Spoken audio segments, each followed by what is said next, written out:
আজকে একটা কাজে এসেছিলাম ঢাকা ভার্সিটির এদিকে। তো ঢাকা ভার্সিটির এদিকে আসার পরে মনে হলো যে গুলিস্তান গিয়ে সেই টাকার মার্কেটটা আবার আরেকবার ভিজিট করে আসি। তো চলুন আজকে আবার আমরা টাকার মার্কেটের থেকে ঘুরে আসি।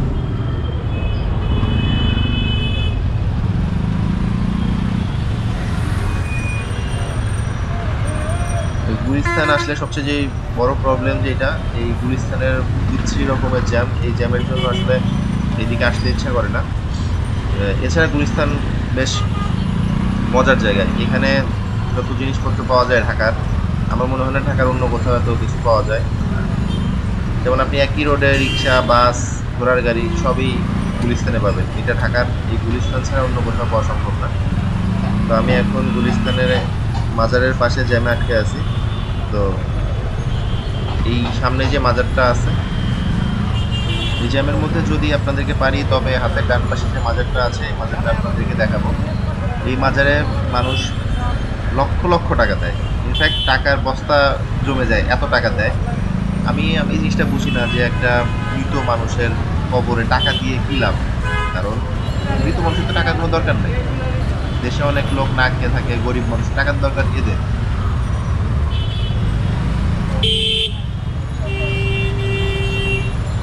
তবে এটা যার যার বিশ্বাসের জায়গা থেকে শেষে করে। এই ব্যাপার নিয়ে আসলে আমার খুব বেশি বলার কিছু নাই, কারণ সবার নিজের একটা বিশ্বাসের জায়গা থাকে এবং সেই জায়গা নিয়ে থাকা উচিত। ঠিক বা বেঠিক সেটা তার নিজের জ্ঞানে নিজেই যাচাই করা উচিত, যেটা ঠিক নাকি সে বেঠিক করছে।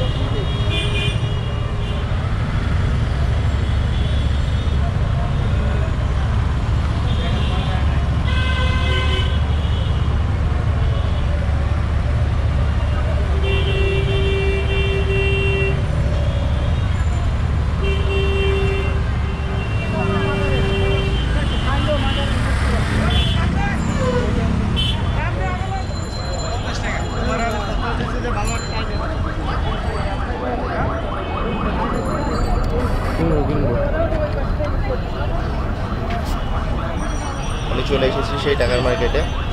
এই টাকার মার্কেটটা অবস্থিত হচ্ছে গুলিস্তানের যে আওয়ামী লীগ পার্টি অফিস আর মাতাল মার্কেটের গেটের সামনে।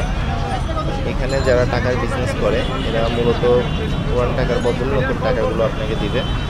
এই টাকাগুলো আমার জানা মতে এরা হচ্ছে ব্যাংক থেকে কালেক্ট করে এখানে বসে থাকে। আর অনেকেই আছে যে নতুন টাকার প্রতি একরকম ফ্যাসিনেশন কাজ করে অনেকের, তারা এখান থেকে নতুন টাকাগুলো নিয়ে নেয় পুরান টাকা দিয়ে। আর এর সাথে হচ্ছে এরা বিদেশি যেই টাকাগুলো আছে এগুলো এক্সচেঞ্জ করে, আর পুরান যেই কয়েনগুলো আছে সেই কয়েনগুলো এরা কেনা বেচা করে।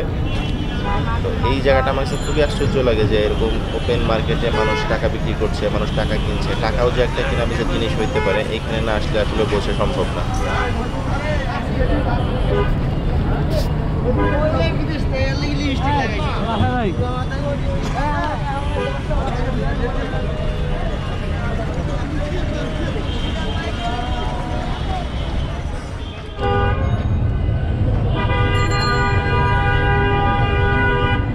আমরা এখানে এই টাকা বিক্রি করে এরকম এক ভাইয়ের সাথে কথা বলছি। তো ভাইয়ের কাছে কোশ্চেন হচ্ছে, এই টাকাগুলো আপনারা কোথা থেকে কালেক্ট করেন? বাংলাদেশ ব্যাংক থেকে আমরা কালেক্ট করি। সিরিয়ালে যায়, লাইনে দাঁড়াই। আচ্ছা, 10 পিস 5 পিস করে দেয়, আইনা বিক্রি করে দিতে 5 টাকা করে লাভ করি। আচ্ছা, এই টাকা ধরেন যদি আপনার কাছ থেকে স্মারক নোট কেউ কিনে নিয়ে গেল, পরে যদি আবার এক্সচেঞ্জ করতে চায়, এক্সচেঞ্জ করতে পারবে তো? আমরা পরিষ্কার হলে রাইখা দিই, আর নাহলে দেওয়ার সময় বলে দেয় যেটা স্মারক নোট। এটা হচ্ছে মুজিব বর্ষগুলোকে ছাড়ছে, আর এটা হচ্ছে ভাষা সৈনিকদের 60 বছর পূর্ণ হয়েছে ছাড়ছে। এটা হলো 40 বছর স্বাধীন হয়েছে। আর এটা হচ্ছে আপনার 70 বছর আওয়ামী লীগের প্রতিষ্ঠা বার্ষিক হিসাবে এই নোটগুলো এইভাবে ছাড়ছে। যারা দলকে ভালোবাসে, পছন্দ করে, তারাই বেশি নেয়।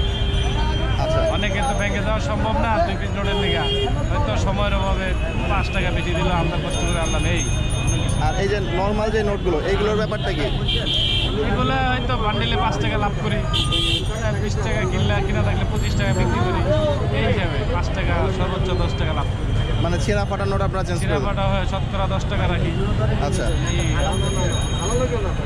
আর এই কয়েনগুলো হচ্ছে কেউ এক্সচেঞ্জ করতে চাইলে আসলে কালেকশন হিসেবে ওই ছাত্ররা আসে বিভিন্ন দেশ চিনে, কোন কোন দেশ এসে ওই হিসাবে কালেক্ট করে বা ওই হিসাবে দেওয়া যায়, আমরা আবার ওদেরকে এটা যা শিকারের বিষয়, এটা অন্য লাভের বিষয় না। আচ্ছা ঠিক আছে ভাই, ধন্যবাদ। এই যে 70 টাকার নোট দেবেন একটা, আর 40 টাকার নোট দেবেন একটা।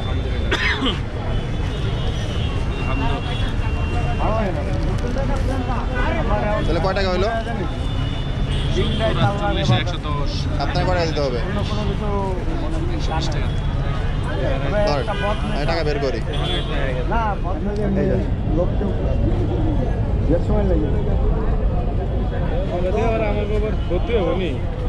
কি এগুলো? ক্যামেরায় না, না, না। এইখানে কিনলাম হচ্ছে একটা 60 টাকার নোট। এগুলো স্মৃতি হিসাবে বাসা সৈনিকদের 60 বছর, 40 বছর আওয়ামী লীগের, 70 বছর হলো প্রতিষ্ঠা বার্ষিকী, স্বাধীনতার 40 বছর, এগুলা টাকার চেয়ে মান বেশি। এগুলো আবার আপনার কাছে আনলে কি আপনি চেঞ্জ করে দেবেন? অবশ্যই। এইগুলোর কেমন করে প্রাইস ধরেন? এগুলো বিভিন্ন ছাত্ররা আপনি নেয় যেটা পছন্দ করে। এইটা তো ব্রিটিশ, এটা কত বিক্রি করবেন আপনি? 50 টাকা হলে বিক্রি করে, এটা নিউজিল্যান্ড তো। আচ্ছা ঠিক আছে।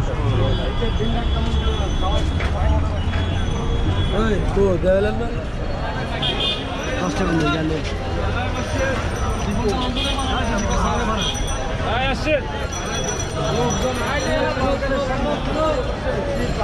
মুখ দিয়ে আনি লাইট